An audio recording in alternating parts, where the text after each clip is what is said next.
AI is the word of the year, maybe the word of the last couple of years, right? It's all you hear about on CNBC and the media and in earnings reports and so forth. Everybody's so focused on what the latest tech AI companies are doing. It's interesting, a lot of people continue to compare the early days of AI to what they saw 25, 30 years ago with the early days of .com. And what we see is that there are much stronger product lines, much stronger revenue, real sales growth, real profitability, as opposed to what we saw with many companies in the .com craze years ago. Stock prices have risen dramatically in a very short period of time. Now, a lot of people who are old enough to remember know how that ended and know that a lot of those companies fell back to earth very quickly. One of the big differences is that a lot of the .com companies were based on the hope or the promise of future earnings and future revenue that never really materialized, while with the tech and AI companies we're seeing today, they are producing real revenues and real profits from what they're developing today.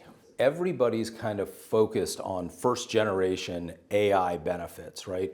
They look at who's producing the chips, who's developing cloud-based services that will benefit from the revenues and the profitability of developing AI. But I also think we really need to be focused on what I would look at as second generation opportunities for AI, which is who are the companies that are going to adopt AI and what does that mean for their business models? You know, we've seen a report from one of the private equity firms that shows that companies who are active and engaged in adopting AI might be able to reduce their worker load or increase productivity by as much as 25 to 40% by adopting AI. This means you can either do 25 to 40% more work using the same employee base, or you can reduce your expenses by 25 to 40% and be more profitable with the work you're doing. In either situation, I think at the end of the day, we will likely find that there are people who adopt AI and people who end up working for people who adopt AI.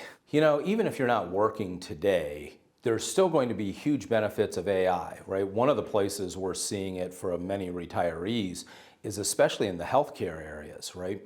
If you take a look at the pharmaceutical pipeline, you know, it might take 6, 8, 10 years to develop a drug, test it, get FDA approval and so forth. They think that AI-generated pharmaceuticals could speed that process by a factor of 3 or 4 times, which will lead to health increases, health benefits for everybody. There's also the fact that whether you are still working or not, the companies that you're investing in are adopting AI to help them become more profitable, more efficient, which should hopefully drive revenues and profits in the future.